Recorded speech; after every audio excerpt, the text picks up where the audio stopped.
Part 30 की शुरुआत वहीं से होती है जहाँ पिछला पार्ट खत्म हुआ था। युनवो हेइन के साथ अपने वार्ड की ओर आ ही रहा था कि तभी उन्हें सामने योनसोंग दिखता है। अगले सीन में हम हेइन और योनसोंग को बात करता हुआ देखते हैं, जिनकी बातों से हमें पता चलता है हेइन ने ही उसे यहाँ पे कॉल करके बुलाया था। हेइन कहती कि मुझे पता है अभी तुम्हारी कैसी कंडीशन है, मीडिया के सामने तुम जा नहीं सकते और हमारे पार्टनर कंपनीज तुम पे बहुत प्रेशर बना रहे होंगे, उन्हें संभालने के लिए तुम्हारे पास ज्यादा स्टॉक्स नहीं है। योनसोंग कहता है क्या तुम्हें मेरी फिक्र हो रही है? हेइन कहती है बिल्कुल नहीं, इसलिए दोबारा अगर मुझे धमकी दी तो इससे भी बड़ा कुछ खो बैठोगे। योनसोंग कहता है मैं जानता था तुम मुझे यही कहने के लिए बुलाओगी, पर फिर भी तुमने जब मुझे कॉल किया तो मुझे अच्छा लगा था, शायद तुम्हारे लिए मेरी फीलिंग्स के बारे में तुम नहीं जानती। इस पे हेइन उड़ जाती है, कहती कि मुझे जानना भी नहीं है, यूनिवर्सिटी में भी मुझे तुम्हारी वजह से ही स्ट्रगल करना पड़ा था, इसीलिए मैंने तुम्हारे साथ सब कुछ खत्म कर लिया था। योनसोंग कहता है कि अगर तभी तुमने मेरा प्यार एक्सेप्ट कर लिया होता तो मुझे ये सब नहीं करना पड़ता। मैंने तुम्हारी करीब आने की कितनी कोशिश की, पर तुमने कभी मुझे एक मौका तक नहीं दिया था। हेइन कहती तुम अपने आप को देखो, क्या कोई तुम्हारे जैसे इंसान को पसंद करेगा? योनसोंग कहता है फिर क्या वो हिनवो तुम्हारा प्यार डिजर्व करता है? क्या तुम्हें याद नहीं वो तुम्हें डिवोर्स देना चाहता था? उसने तुम्हारे साथ झूठे प्यार का नाटक किया, फिर भी तुम उसके साथ रहना चाहती हो। इस पर हेइन कहती है कि वो अभी भी मेरे साथ है, इसके बाद शायद मुझे और कुछ एक्सप्लेन करने की जरूरत नहीं पड़ेगी। ये बोलकर वो अपने वार्ड की ओर चली जाती है। योनसोंग बाहर की ओर आ ही रहा था कि तभी उससे सामने युनवो दिखाई देता है, तो उससे पूछता है कि आखिर तुम अभी हेइन के साथ क्यों हो? क्या वो मरने वाली है इसीलिए, या फिर तुम्हें लगता है कि तुम्हें उससे कुछ मिल सकता है? अगर पैसे चाहिए तो मेरे पास आ जाओ, तुम्हें जितना पैसा चाहिए मैं तुम्हें देने के लिए तैयार हूँ, बस हेइन को छोड़ के जाना होगा। युनवो से इग्नोर करके जाने लगता है, पर योनसोंग उसका हाथ पकड़ के रोकता है। उसने युनवो तो उसका गला पकड़ के उसे दीवार में सटा देता है और कुछ से मुझसे खींच के एक पंच मारने वाला था और वार्निंग देता है कि मेरे सब्र का इम्तिहान मत ले। ये बोलकर वो जाने लगता है, पर योनसोंग तो उसे मारने जाता है, लेकिन योनसोंग को ही एक उल्टे हाथ की खानी पड़ती है। देन युनवो से कहता है कि तुझे जो करना है कर ले, और मैं हमेशा हेइन के साथ रहूंगा। ये बोलकर वो चला जाता है। योनसोंग घर आता है तो उससे मिलने के लिए वो ब्रोकर आया हुआ था जो बेल लेकर जेल से बाहर आया था। तो वो योनसोंग को धमकी देता है कि मुझे सेफली इस प्रॉब्लम से बाहर निकालो, वरना अगर मुझे जेल हो गया तो मैं अकेले जेल नहीं जाऊंगा, क्योंकि आखिर उन प्रोटेस्टर्स को धोखा देने में योनसोंग भी शामिल था,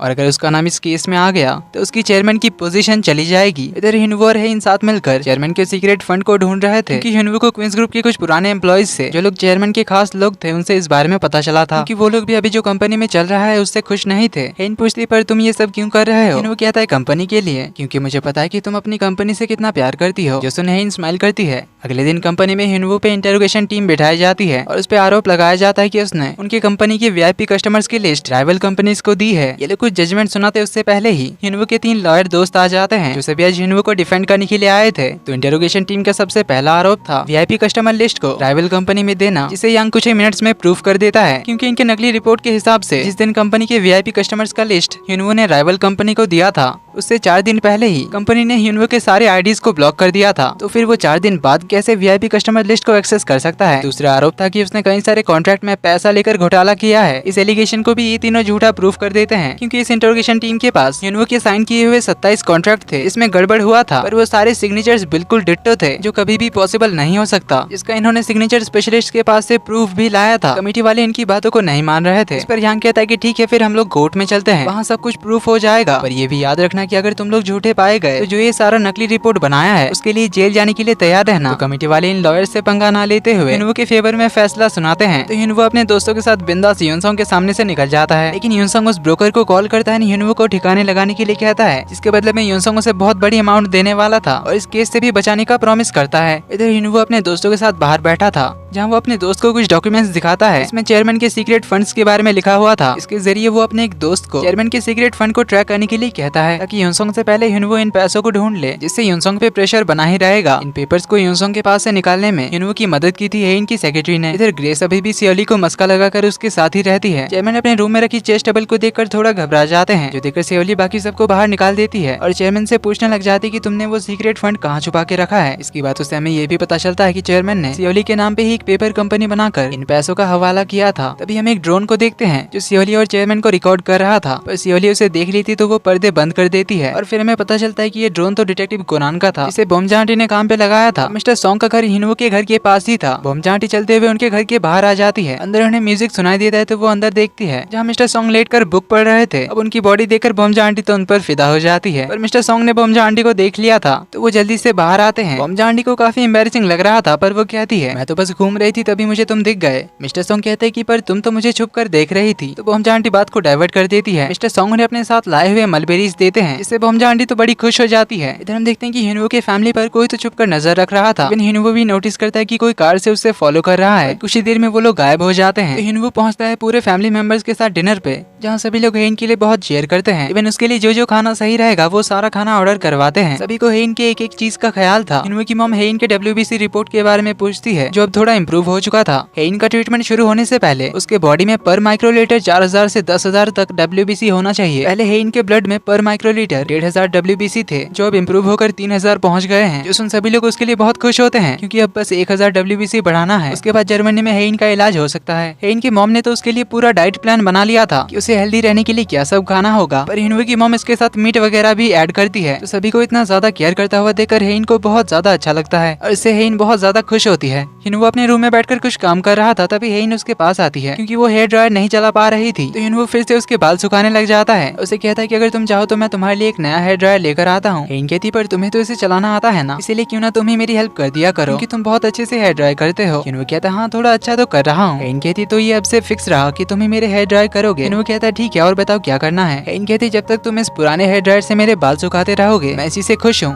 मुझे और कुछ नहीं चाहिए। इस तरह तुम हमेशा मेरे साथ रहोगे, अभी के लिए मुझे इससे ज्यादा और कुछ नहीं चाहिए। एक और बात, मुझे अच्छे से ट्रीट करने के लिए ज्यादा मेहनत मत करना, और मैंने कोई स्पेशल ट्रीटमेंट पाने के लिए मेरी दिल की बात तुम्हें नहीं बताई थी। वो कहता है पर मेरा दिल चाहता है तुम्हें जितना अच्छा हो सके उतना अच्छे से ट्रीट करूं। इस पे हेन उसे बताती है कि कल जब मुझे होश आया तब कुछ पलों के लिए मैं सुचोल के चेहरे को नहीं पहचान सकी थी। इवन मुझे कुछ टाइम के लिए मेरे डॉक्टर का नाम भी याद नहीं था, और कुछ टाइम के लिए मैं अपने वार्ड का रास्ता भूल गई थी, और 1 मिनट के लिए मैं जैसे अटक गई थी। डॉक्टर ने मुझे इन सिम्टम्स के बारे में पहले ही बताया था, तब मुझे उनकी बातों पर बिलीव नहीं हुआ था, पर तब उन्होंने जो बताया था एग्जैक्टली उसी ऑर्डर में वही सब हो रहा है, और इसके बाद क्या होगा ये मुझे पता है। वही सोचकर मुझे डर लग रहा है, इसीलिए मैं नहीं चाहती कि तुम मेरे साथ रहो जिस टाइम अगला सिम्टम मेरे साथ हो रहा हो। वो पूछता है क्या कहना चाहती हो। इस पे हेन कहती कि जब मेरी कंडीशन और ज्यादा बिगड़ जाएगी मैं चाहती हूँ तब तुम मुझे छोड़कर चले जाना, यही मेरी विश है। इस बात का हिनवू से कोई जवाब नहीं देता। इधर यूएस में दाई के घर की घंटी बजती है। वो जैसे ही दरवाजा खोलती है बाहर किसी को देखकर हैरान रह जाती है। अब वो कौन आया था वो हमें दिखाया नहीं जाता। इधर अगले सीन में हम सुचोल को देखते हैं जो यूनसोंग को एक पंच मारने के लिए युनते से बॉक्सिंग सीखता है। अगले दिन हेन और हिनवू सारे घर वालों को चेयरमैन के सीक्रेट फंड को ढूंढने के बारे में बता देता है, क्योंकि हेन के फैमिली में से किसी को भी इस बारे में पता नहीं था। इसे ढूंढने में इनकी हेल्प बटलर भी कर रही थी, क्योंकि वो यूनसोंग और सियोली से धोखा खा चुकी है, इसलिए वो हिनवू और हेन का साथ दे रही है, जो बताती है कि अभी तक चेयरमैन का सीक्रेट फंड किसी को भी नहीं मिला है, क्योंकि उसने सियोली की वो बात सुन ली थी जब वो चेयरमैन से उसके सीक्रेट फंड के बारे में पूछ रही थी। लेकिन इसे डाउट है कि वो सीक्रेट फंड ऑलरेडी कोरिया आ चुका है, क्योंकि उसे एक अजीब बात पता चली है। क्योंकि उसे पता चला है कि कुछ दिन पहले क्वींस गैलरी के डायरेक्टर जिन ने सियोल से बहुत दूर एक बहुत ही बड़ी जगह को रेंट पे लिया था, और उतनी बड़ी जगह को यूं ही रेंट पे तो नहीं लेगा, इसीलिए बटलर को डाउट है कि वो पैसा उसी रेंटेड जगह में कहीं छुपा होगा। इसीलिए वो अगले ही दिन पूरे हॉन्ग फैमिली को लेकर उस वेयर हाउस में पहुंच जाते हैं, जहां बटलर एक रियल एस्टेट एजेंट बनकर आई थी, और हेन की पूरी फैमिली एक बहुत बड़ी डीलर बनकर आई थी, जिनका बटलर ने काफी मेकओवर करवाया था। तो ये लोग अपने कंपनी के कपड़ों को रखने के लिए वेयर हाउस ढूंढने के बहाने आए थे। और इधर यूनसोंग ने चेयरमैन के नाम पे आए हुए मेल्स को मंगाया था, जिसमें से एक मेल चेयरमैन को इस वेयर हाउस के नाम से भी गया था, जहाँ भी हेन और उसकी फैमिली आई हुई थी। बाकी सारे मेल्स तो ऑर्डिनरी थे, पर इस जगह के बारे में उसने कभी नहीं सुना था।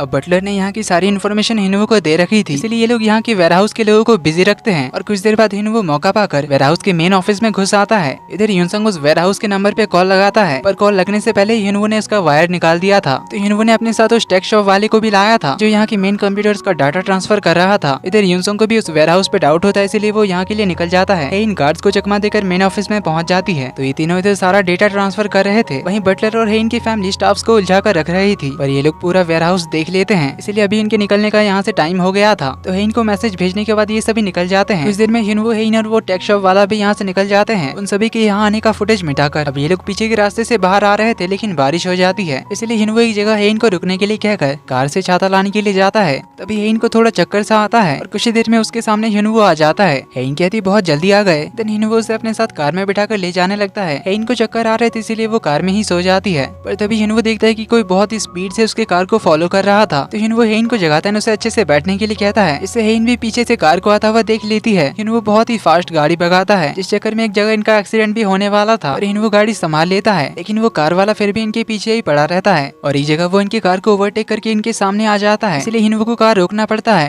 हेन तुरंत पुलिस को कॉल करने जा रही थी, पर हिनवू उसे रोक देता है। पर तभी सामने से उस कार से जो निकलता है उसे देखकर हेन शॉक्ड होती है, क्योंकि जो सामने से चल कर आ रहा था वो हिनवू था। तभी हेन अपने साइड में देखती है कि कि जो उसके साथ था वो तो असल में युनसोंग था। इसमें हेइन को हिनवू नजर आ रहा था और ये भी उसके ब्रेन ट्यूमर का ही एक साइड इफेक्ट था। इसी के साथ इस एपिसोड का एंड यहीं पर होता है। पर इसके एपिलॉग में हमें एक सीन दिखाया जाता है जब युनसोंग अपने दोस्तों के साथ बैठा था। बाकी दोनों के जाने के बाद यांग उसे हेइन के प्रेस कॉन्फ्रेंस के बाद पब्लिक की कमेंट्स दिखा रहा था। इसमें कई लोगों ने हिनवू के बारे में बुरा भला कहा था। यांग तो इन सभी को सू करने की बात करता है, इस पर हिनवू ज्यादा ध्यान नहीं देता। और जैसे यांग बताता है कि हेइन के खिलाफ भी कई लोगों ने कमेंट्स किया है, इसमें हेइन को बहुत बुरा भला भी कहा है। ये सुनकर हिनवू को तो बहुत ज्यादा गुस्सा आता है और वो अभी के अभी यांग से इन सबको सू करने के लिए कहता है। इसी के साथ एपिलॉग भी यहीं पे खत्म होता है।